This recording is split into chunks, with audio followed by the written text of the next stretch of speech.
Good morning, 10th class. Today we will continue our chapter Marketing Management. It's a very important topic. Functions of marketing. Marketing क्या है बच्चों? Basically product को seller से buyer तक easily available कराना, उन सभी बेसिकली स्टेप्स को हम लोग क्या कहते हैं?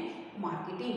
तो मार्केटिंग के फंक्शंस क्या है बच्चों? आज फर्स्ट फंक्शन है हमारा gathering and analysing market information. देखो बेटे, यहाँ पर हम बात करते हैं first and most important function of manager to find out.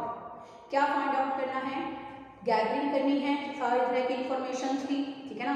Gathering information about the market, market के बारे में, प्रोडक्ट से रिलेटेड सारी की सारी इंफॉर्मेशन इकट्ठी करनी है, उसको एनालाइज करना है. एंड कैसे कैसे कैसे इंफॉर्मेशन इकट्ठी करेंगे कि हम प्रोडक्ट को कितने उसमें लेना चाहते हैं, कि जो कस्टमर है बेसिकली वो प्रोडक्ट को कितने प्राइस पे खरीदना चाहता है, कितनी क्वांटिटी में खरीदना चाहता है, किस कलर का खरीदना चाहता है, वो कहाँ से खरीदना चाहता है. There are so many points of information. After gathering and analysing the information, benefit क्या होगा? The benefit will be available. वो बेनिफिट क्या है बेटे? After gathering the information a marketer comes to know which product has the best opportunity in the market. तो देखो बेटे, इसमें इसका मतलब ही क्या है? On this basis of analysis, effort is made. इस बात के एफर्ट्स किए जाते हैं कि बेसिकली जो प्रोडक्ट बनाया जाए उसकी मार्केट में क्या हो, बेस्ट अपॉर्चुनिटी हो, उसके बिकने के अवसर क्या हो, सबसे ज़्यादा हो. तो बेटा फर्स्ट स्टेप यहाँ पर क्या है कि हम लोग यहाँ पर क्या करते हैं, मार्केट के अंदर इंफॉर्मेशन को कलेक्ट करते हैं, उनको एनालाइज करते हैं. That's why the marketer is able to make such type of product which have greater opportunity in the market. And second step का बच्चों यहाँ पर हमारा मार्केटिंग प्लानिंग. मार्केटिंग प्लानिंग क्या होता है बेटे? यहाँ पर एक मार्केटियर क्या चाहता है, फर्म के ऑब्जेक्टिव्स को, टारगेट्स को अचीव करना चाहता है. तो यहाँ पर बच्चों बेसिकली क्या है कि in order to achieve the objective of the organisation, the marketer कौन होता है बच्चों? सेलर. वो क्या करता है? अपना एक मार्केटिंग प्लान बनाता है. क्या बनाता है? अपना एक मार्केटिंग प्लान बनाता है. तो बेटे इसी को ही हम लोग क्या कहते हैं, क्या बोलेंगे इसको? Marketing planning. इसमें वो डिसाइड करता है कि वस्तु कैसे बनाएगा, किस तरह से करेगा. वस्तु बनाना डिसाइड नहीं करेगा, उसके साथ साथ उसको बेचने के लिए क्या क्या प्रमोशनल एफर्ट्स होंगे, कौन करेगा, who is to do it, when is to do it, where is to do it, everything is decided. This is known as marketing planning. जैसे मान लो बेटा, मार्केटियर डिसाइड करता है कि इस साल कंपनी की जो सेल है वो 25% से बढ़कर 50% करनी है. तो बेटा सारे प्रोडक्शन के बारे में प्रोडक्शन के बारे में सारी प्लानिंग करेगा, कैसे कैसे सेल्स प्रमोशन एक्टिविटीज़ करनी है, उसके बारे में सारे प्रमोशनल इवेंट्स करेगा. तो बेटे इसको हम लोग क्या कहते हैं? Marketing planning. थर्ड है बच्चों हमारा product designing and development. It refers to the process which makes the product attractive to the buyers. देखो बेटे, today is the era of competition. Competition की रेस में अगर एक कंपनी अपने आप को आगे रखना चाहती है तो उसके लिए ज़रूरी है कि वो प्रोडक्ट डिज़ाइन कॉम्पिटिटिव एज के अकॉर्डिंग बनाए. जैसे ही, क्योंकि देखो बेटे हमारा जो ह्यूमन बिहेवियर है वो कैसा है कि हम अगर किसी प्रोडक्ट को बार बार यूज़ करते हैं तो बेटा हम उस प्रोडक्ट से क्या हो जाते हैं, बोर हो जाते हैं, उसके डिज़ाइनिंग से, उसके कलर से. तो बेटे कंपटीशन में आगे रहने के लिए एक कंपनी को क्या एफर्ट्स करने चाहिए कि उसको कंटिन्यूसली प्रोडक्ट के डेवलपमेंट और उसकी डिज़ाइनिंग में इम्प्रूवमेंट करना चाहिए. क्यों इम्प्रूवमेंट करने का क्या बेनिफिट होगा? यही बेनिफिट है बेटे जो मैंने आपको लिख के बताया कि बेसिकली जो प्रोडक्ट को क्या कर देगा, अट्रैक्टिव बना देगा. क्योंकि बेटे अगर आपका प्रोडक्ट बेसिकली बायर को अट्रैक्ट नहीं कर पा रहा तो आपके जो बेसिकली सारे के सारे जो एफर्ट्स हैं वो मीनिंगलेस हो जाएंगे. तो इसलिए बेटा एक मार्केटियर को एफर्ट्स करने चाहिए कि वो प्रोडक्ट की डेवलपमेंट भी करें और प्रोडक्ट की डिज़ाइन को भी बेहतर बनाने की कोशिश करें. कॉम्पिटिटिव एज में उसको रेगुलर प्रोडक्ट डेवलपमेंट के लिए नए नए तरीके सोचने चाहिए, नए नए क्रिएटिव तरीके से उसको डिज़ाइन प्रिपेयर करने चाहिए, ताकि हर बार खरीदने वाले को, जो बायर है, कंज्यूमर है, उसको प्रोडक्ट के अंदर क्या लगे, कोई ना कोई नई बात लगे. जब उसको नई बात लगेगी ना, अट्रैक्ट होगा, देन ही और she ready to purchase the product. Next है बच्चों हमारा यहाँ पर स्टैंडर्डाइजेशन. स्टैंडर्डाइजेशन क्या होता है? स्टैंडर्ड का मतलब क्या होता है बेटे? जब कोई वस्तु क्या है, बेसिकली आप एक कंपनी से कोई भी सामान खरीद रहे हो, यूनिफॉर्म है, बिल्कुल एक जैसा है, एक रुकता है, एक जैसा दिखता है, एक जैसा करने में। आपको पता है हम आपको यूनिफॉर्म क्यों अलाउ करते हैं स्कूल के अंदर, कंपल्सरी क्यों करते हैं आपको यूनिफॉर्म, ताकि आप सब चाहे किसी भी बैकग्राउंड से हैं, किसी भी कास्ट से हैं, किसी भी रिलीजन से हैं, आप समय देखने में सब सबसे क्या लगे, हमारे स्टूडेंट्स लगे। ठीक है ना बेटे। ऐसे ही स्टैंडर्डाइजेशन का मतलब क्या है, इट रेफर टू यूनिफॉर्मिटी, एक जैसा, एक रुकता हो प्रोडक्शन में, ताकि जो रिक्वायरमेंट है किस चीज की, इंस्पेक्शन करने की, ठीक है ना, टेस्टिंग करने, अब हमें हमारे स्टूडेंट की पहचान उसके यूनिफॉर्म से है, ठीक है ना, तो क्या हमें इंस्पेक्शन करना पड़ता है, पहचान करनी पड़ती है कि बच्चा हमारे स्कूल का है नहीं है, नहीं करनी पड़ती। ऐसे ही बेटे बेसिकली मार्केटिंग के अंदर क्या होता है बच्चों कि standard products are prepared, standard product को बनाया जाता है। स्टैंडर्ड प्रोडक्ट का मतलब क्या है, ऐसे प्रोडक्ट जो यूनिफॉर्म हो, एक जैसे हो, कंसिस्टेंसी हो जिनके अंदर, ताकि जो इंस्पेक्शन की रिक्वायरमेंट है उसको क्या किया जा सके, कम किया जा सके, टेस्टिंग की मूल्यांकन की रिक्वायरमेंट को कम किया जा सके, क्योंकि स्टैंडर्डाइज प्रोडक्ट की बेसिकली क्वालिटी भी सेम होती है। जैसे बेटा जितने भी बेसिकली क्या है सेलर्स हैं, मैन्युफैक्चरिंग कंपनीज हैं, वो सैंपल बेस पर ट्रेडर को अपना प्रोडक्ट दिखाते हैं और सैंपल से सेटिस्फाई होकर ही आगे ऑर्डर क्या करते हैं, रिप्लेस करते हैं। तो ब्रांडिंग आपके प्रोडक्ट के अंदर जो रिक्वायरमेंट है इंस्पेक्शन की, उन सबको क्या कर देता है, खत्म कर देता है, क्योंकि ब्रांडेड प्रोडक्ट एक स्पेसिफिक साइज के होते हैं। आप उस कंपनी का 38 साइज ले लेना किसी भी ड्रेस के अंदर, तो आप उस कंपनी के जितने भी प्रोडक्ट खरीदोगे उनका 38 साइज बिल्कुल क्या होगा, आइडेंटिकल होगा, सेम होगा। ठीक है। नेक्स्ट है बच्चों ग्रेडिंग। ग्रेडिंग का ऑब्जेक्टिव क्या होता है कि प्रोडक्ट को डिफरेंट क्वालिटीज के आधार पर डिवाइड करना। ग्रेडिंग बेटे हम लोग करते हैं एग्रीकल्चरल प्रोडक्ट्स की रेगुलरली, वैसे तो हम लोग ग्रेडिंग किसी की भी कर सकते हैं बेटे, जैसे सीबीएसई स्टूडेंट्स की ग्रेडिंग करती है, A+ है, A है, B+ है या B है, ऐसे ही बच्चों ग्रेडिंग का मतलब क्या होता है, डिफरेंट क्वालिटीज के आधार पर हम लोग प्रोडक्ट को क्या करते हैं बेटा, डिवाइड कर देते हैं, क्लासीफाई कर देते हैं, this is known as grading. जैसे बेटे बेसिकली एक इलेक्ट्रॉनिक कंपनी है बेटे, वो 3 तरह के फैंस बनाती है, ठीक है, एक बेस्ट क्वालिटी का, एक मीडियम क्वालिटी का और एक बेसिकली पुअर क्वालिटी का, यानी कि एवरेज बिलो क्वालिटी का। अब अगर कस्टमर को बेस्ट क्वालिटी खरीदे तो ए खरीदेगा, मीडियम खरीदिए तो बी खरीदेगा, अगर वो उसको भी अफोर्ड नहीं कर पा रहा तो सी का खरीद लेगा। तो बेटे इसलिए ग्रेडिंग क्या करती है, आपके प्रोडक्ट को उसकी क्वालिटी, रंग, रूप, आकार के अकॉर्डिंग क्लासीफाई कर देती है। That's makes the helpful for the buyer while taking the buying decision. Okay, आगे हम बात करते हैं बच्चों पैकेजिंग। पैकेजिंग क्यों करते हैं, आपने देखा बेटे हम कोई भी प्रोडक्ट अनपैक लेना पसंद नहीं करते। एक तो इससे अडल्ट्रेशन, मिलावट की जो पॉसिबिलिटी है वो खत्म हो जाती है, ठीक है। और दूसरा बेटे पैकेजिंग का एम क्या है, प्रोडक्ट में किसी भी तरह की मिलावट को रोकना, डिस्ट्रक्शन, किसी भी तरह की बेसिकली टूट फूट से बचाना है प्रोडक्ट को सही समय पर बिना मिलावट के अच्छे तरीके से अवेलेबल कराना। इसका ऑब्जेक्टिव एक ये भी है बच्चों कि इस तरह से पैकेजिंग हमें कंफर्टेबल कर देती है कि हम उस प्रोडक्ट को इजीली क्या कर सकते हैं, लिफ्ट कर सकते हैं, लिफ्टिंग में, हैंडलिंग में हमें क्या हो जाती है, आसानी हो जाती है। और बेटा packaging must be attractive, packaging भी क्या होनी चाहिए, अट्रैक्टिव होनी चाहिए, ताकि जो बायर है वो आपके प्रोडक्ट के लिए एक अलग से पहचान क्रिएट कर सके। और पैकेजिंग बेटे किसी तरह सकते हैं, जैसे हम लोग बेटे कितना सामान खरीदते हैं, सब कुछ क्या आता है बेटे, पैक्स आता है, कंटेनर में आए, किसी भी चीज़ में आए, प्लास्टिक पैकिंग होती है कईयों की, कई कंटेनर्स में होते हैं, ठीक है ना।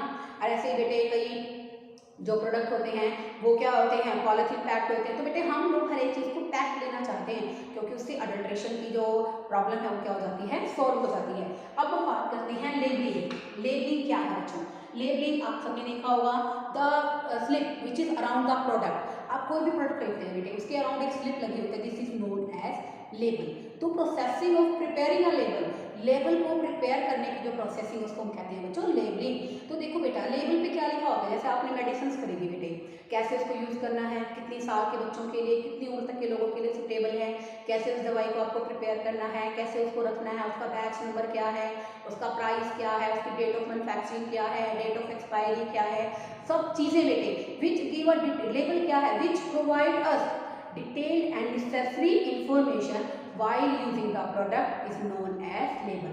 The process in which we make the label, this is known as labeling. कुछ प्रोडक्ट के लिए बेटे गवर्नमेंट की तरफ से रिस्ट्रिक्शंस है कि उनको प्रोडक्ट को लेबलिंग करना क्या है, जरूरी है।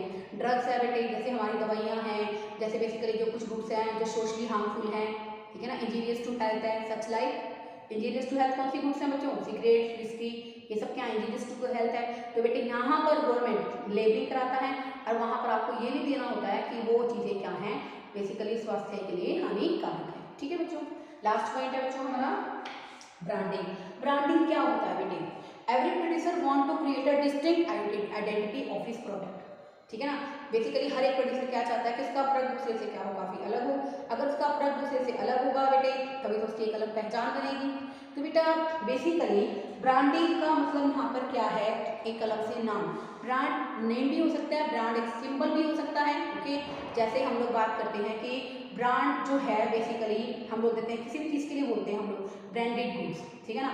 नाम क्या है, ब्रांड नेम भी हो सकता है, ठीक है। जैसे पियर्स सोप है बेटा, तो पियर्स यहाँ पर क्या है, ब्रांड नेम। नाइकी का हमारे पास क्या होता है, सिंबल होता है, तो ये क्या है बच्चों, ब्रांड सिंबल। ओके, तो ऐसे ही बेटा हम लोग अपने प्रोडक्ट को दूसरे प्रोडक्ट से, कॉम्पिटिटिव प्रोडक्ट से अलग दिखाना चाहते हैं, इसके लिए हम उसको क्या करते हैं, ब्रांड नेम दे देते हैं, ठीक है बेटा।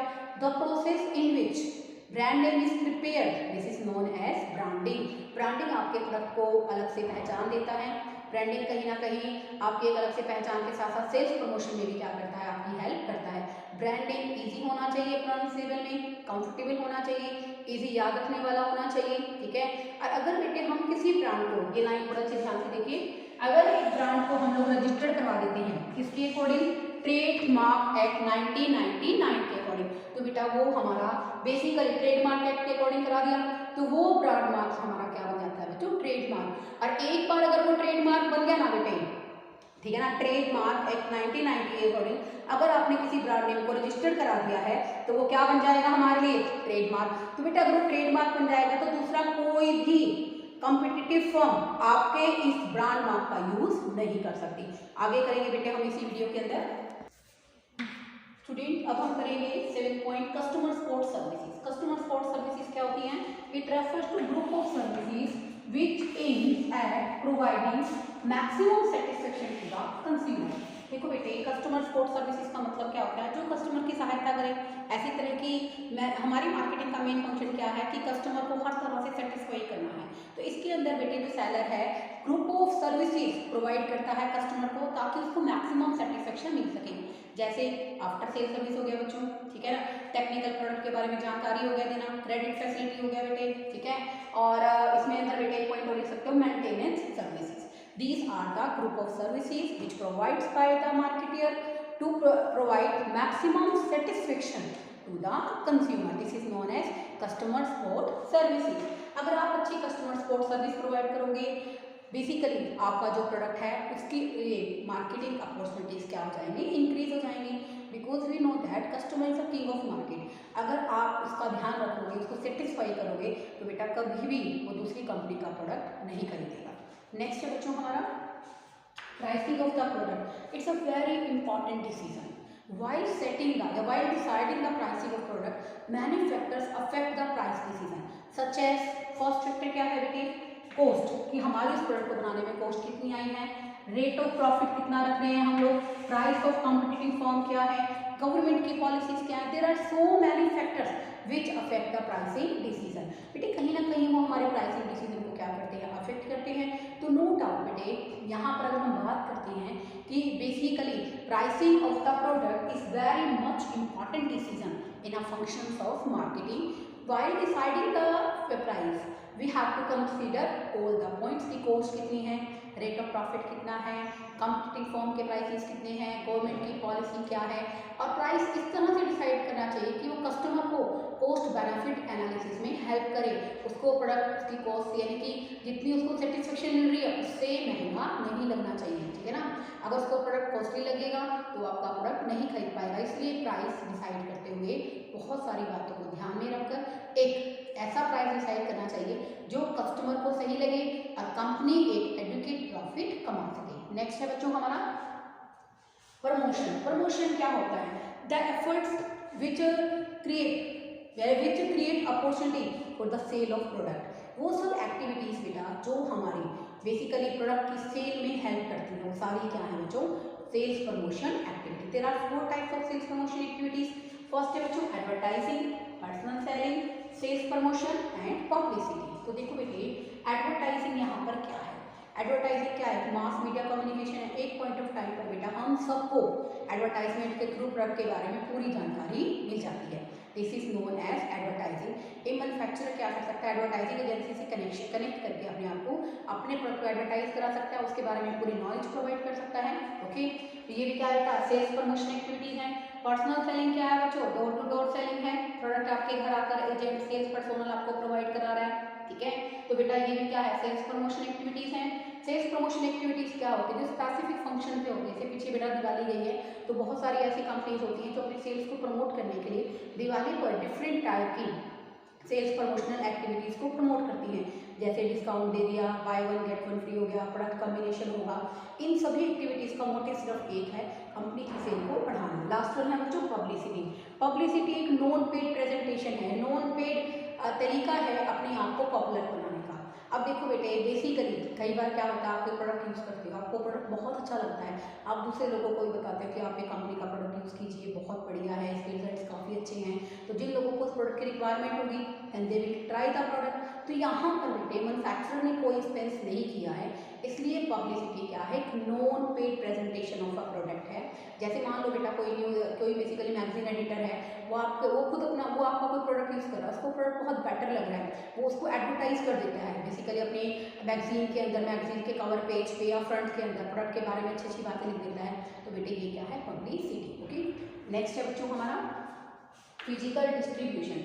फिजिकल डिस्ट्रीब्यूशन क्या होता है बेटे, आप सबको पता है, प्रोडक्शन करना, ठीक है ना, कंजम्पशन करना, और प्रोडक्ट को हम लोग जहाँ प्रोडक्शन कर रहे हैं, जहाँ कंजम्पशन कर रहे हैं, these are the different places. Okay, तो उस डिफरेंट प्लेस को जो डिफरेंस है कौन कवर करता है, फिजिकल डिस्ट्रीब्यूशन। तो फिजिकल डिस्ट्रीब्यूशन के अंदर बेटे हमारे 4 एलिमेंट्स होते हैं, transportation, inventory management, warehousing and order processing. ठीक है बच्चों, तो यहाँ पर फिजिकल डिस्ट्रीब्यूशन का जब टॉपिक आएगा उसको बहुत अच्छी तरीके से पढ़ेंगे। मैं आपको इसका एक लिटरल मीनिंग बता देती हूँ। ट्रांसपोर्टेशन हमारी हेल्प करता है, क्योंकि नेक्स्ट एलिमेंट क्या है बच्चों हमारा इसके अंदर फंक्शन में, ट्रांसपोर्टेशन। ट्रांसपोर्टेशन क्या हेल्प करता है हमारी बेटे, प्रोडक्शन प्लेस से प्रोडक्ट को कंजम्पशन प्लेस तक पहुँचाता है, ताकि कस्टमर को उसके रिक्वायरमेंट के अकॉर्डिंग उसको अवेलेबल कराया जा सके। ठीक है, इन्वेंट्री मैनेजमेंट, ये देखना है कि क्या हमारे पास मार्केट में जो डिमांड है उसके अकॉर्डिंग इन्वेंट्री है नहीं है। वेयर हाउसिंग क्या होता है बच्चों, वेयर हाउसिंग होता है दिस अ टाइम लैग, यानी कि time difference between production, sale and consumption of goods. बेटा ये तीनों जो एक्टिविटीज़ हैं इनमें टाइम डिफरेंस क्या होता है, काफ़ी ज़्यादा होता है। बेटे देखो, आप विंटर में जो वुलन क्लोथ्स पहन रहे हैं, इनकी प्रोडक्शन कोई आज थोड़ी ना शुरू हुई है जब आपने पहनना शुरू किया है, नहीं, इनकी प्रोडक्शन बेसिकली समर सीजन में शुरू हो गई होगी। जो एसी हम लोग बेसिकली यूज़ करते हैं गर्मियों के अंदर, उसकी जो प्रोडक्शन है बेटे वो सर्दियों में शुरू होती है, ताकि आपको जब विंटर सीजन आए आपको विंटर गर्म क्लोथ प्रोवाइड कराई जा सके। जब बेसिकली क्या है समर आए तो आपको एसी कूलर की फैसिलिटी प्रोवाइड कराई जा सके। तो बेटे जो डिफरेंस होता है ना, तो उस डिफरेंस के अंदर हमें एक ऐसे वेयर हाउसेज की रिक्वायरमेंट होती है जहाँ हम अपने द्वारा बनाए गए सामान को ईजी और अच्छे तरीके से रख सकें। और जैसे ही जब उस प्रोडक्ट की रिक्वायरमेंट होगी अकॉर्डिंग टू सीजनल चेंजेस, उसको अवेलेबल कराया जा सके। ठीक है बच्चों, ऑर्डर प्रोसेसिंग क्या होता है, सेल्स पर्सोनल बेसिकली क्या करता है, ऑर्डर प्रोसेसिंग के थ्रू उसका क्या मेन मोटिव रहेगा, वो हर तरह से ऑर्डर्स कलेक्ट करेगा, कंपनी में भेजेगा, कंपनी इवेल्यूशन करेगी, चेक करेगी, इन्वेंट्री को चेक करेगी, अवेलेबल है या नहीं है ये चेक करेगी। अगर उस कस्टमर को क्रेडिट पे देना है तो उसके अंदर बेसिकली उसको क्रेडिट फैसिलिटी दी जा सकती है कि नहीं दी जा सकती। उसके बाद बेसिकली क्या होगा कि कंपनी क्या करेगी, ऑर्डर रिप्लेस, ऑर्डर दे देगी, उसको ऑर्डर कंप्लीट कर देगी और बदले में कंपनी को क्या मिल जाएगी, पेमेंट मिल जाएगी। बहुत ब्रीफ में है बेटा फिजिकल डिस्ट्रीब्यूशन के अंदर, इस चैप्टर के अंदर ही। आगे देखो बेटे, ट्रांसपोर्टेशन क्या करता है, सही समय पर सही वस्तु सही जगह पर पहुंचाता है, तो इसके कारण क्या क्रिएट होती है, प्लेस यूटिलिटी। ऐसे ही बच्चों जो हमारा स्टोरेज है ये हमारी हेल्प करता है प्रोडक्शन ऑफ गुड्स में, सेल ऑफ गुड्स में डिफरेंस होता है, उस डिफरेंस को कवर अप करने के लिए, known as warehouses. Okay, और बेटा इसके कारण क्या बढ़ती है, टाइम यूटिलिटी क्या बढ़ेगी, क्योंकि बेटे जिस टाइम जरूरत है, अब बताओ अब हम एसी की क्या जरूरत है, मुझे तो नहीं लग रहा हमें पंखों की भी जरूरत है, ठीक है ना। तो बेटा बेसिकली जब जरूरत है ना तब वो चीज़ हमें अवेलेबल करा देता है। तो बेटा ट्रांसपोर्टेशन से कौन सी यूटिलिटी बढ़ती है बच्चों, प्लेस यूटिलिटी, और स्टोरेज से कौन सी बढ़ती है, टाइम यूटिलिटी। ओके,